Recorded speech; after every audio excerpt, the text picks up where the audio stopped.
warahmatullahi wabarakatuh. Perkenalkan, nama saya Dea Aprilia. Saya berasal dari kelas PAI 2C dengan NIM 2311071.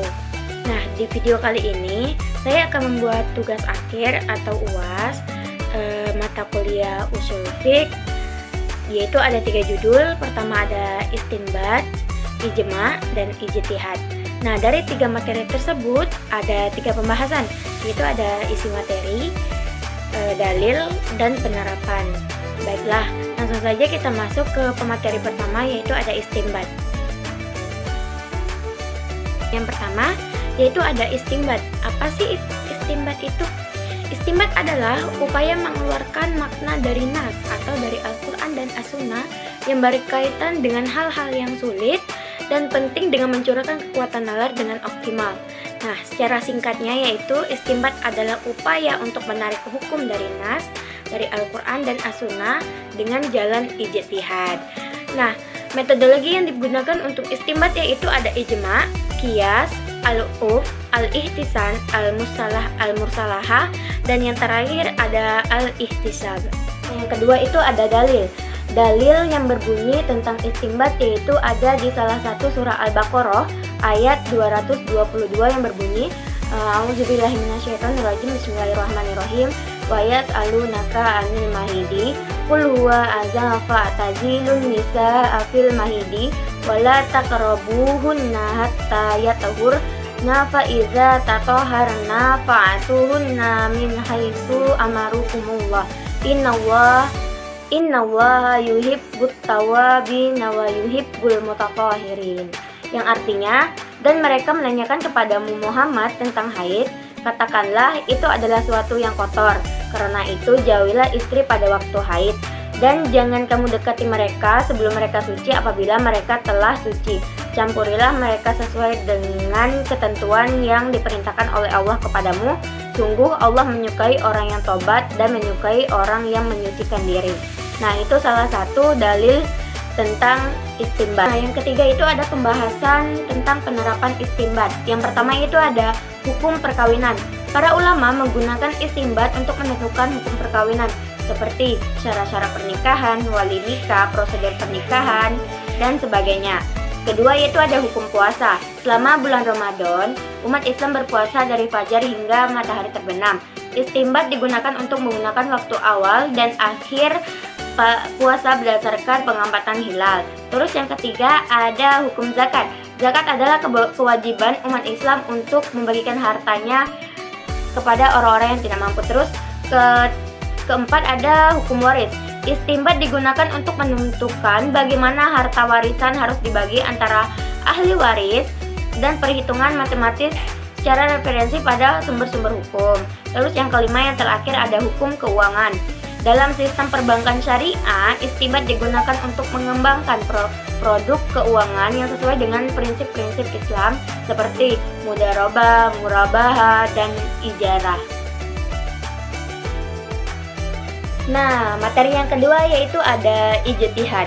Apa itu ijtihad? Ijtihad adalah proses penalaran dan interpretasi hukum Islam oleh seseorang mujtahid atau ahli hukum Islam untuk mengeluarkan pendapat hukum dalam situasi yang belum diatur secara tegas oleh Al-Quran dan hadis. Nah, pembahasan kedua yaitu dalil yang menyebutkan tentang hukum ijtihad, di mana dalam Quran surah An-Nisa ayat 59 yang artinya, jika kamu mempersengketakan sesuatu maka kembalikanlah sesuatu tersebut kepada Allah dan Rasul-Nya. Nah, pembahasan ketiga yaitu ada penerapan ijtihad, yaitu yang pertama ada masalah kontemporer, yaitu dalam dunia modern banyak masalah yang tidak ada rujukan langsung dalam sumber-sumber klasik. Para mujtahid menggunakan ijtihad untuk menghadapi isu-isu tersebut. Yang kedua yaitu ada hukum ekonomi. Dalam sistem perbankan syariah, ijtihad digunakan untuk mengembangkan produk keuangan yang sesuai dengan prinsip-prinsip Islam. Contohnya adalah pengembangan konsep mudharabah dan murabahah. Terus yang ketiga ada hukum kesehatan. Ketika menghadapi masalah medis, para mujtahid menggunakan ijtihad untuk menentukan hukum terkait perawatan kesehatan. Terus yang keempat ada hukum pidana. Dalam kasus-kasus yang tidak memiliki presiden langsung, dalam sumber-sumber hukum, ijtihad digunakan untuk menggunakan hukuman yang sesuai dengan prinsip-prinsip Islam. Terus yang kelima, yang terakhir, hukum waris. Ijtihad diterapkan dalam pembagian hukum waris antara ahli waris. Para mujtahid mempertimbangkan faktor-faktor seperti hubungan keluarga, jumlah ahli waris, dan harta yang ditinggalkan. Nah, materi terakhir yaitu tentang ijma. Ijma adalah kesepakatan para ulama mujtahid pada suatu masa setelah zaman Rasulullah atas sebuah perkara dalam agama. Dalam Islam, dan ijma diakui sebagai salah satu sumber hukum yang memiliki dasar dalam Al-Quran.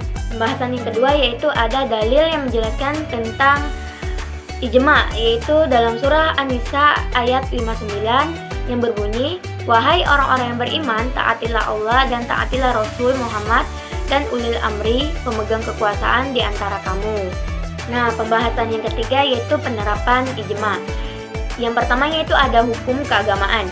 Ijma digunakan untuk menetapkan hukum-hukum keagamaan yang tidak memiliki referensi langsung dari Al-Quran atau hadis. Terus, hukum sosial. Para ulama menggunakan ijma untuk mengambil keputusan tentang masalah sosial, seperti hukum menghadiri acara pernikahan, perayaan, dan bertabung. Terus yang ketiga, hukum ekonomi. Ijma dalam hukum ekonomi digunakan untuk menentukan hukum-hukum terkait perdagangan, keuangan, dan zakat. Terus, yang keempat, hukum pidana. Ijma juga diterapkan dalam hukum pidana, misalnya kesepakatan para pencurian adalah perbuatan haram dan berdosa. Terus yang kelima, hukum waris. Dalam pembagian harta warisan, ijma digunakan untuk menentukan aturan dan adil dan sesuai dengan prinsip-prinsip.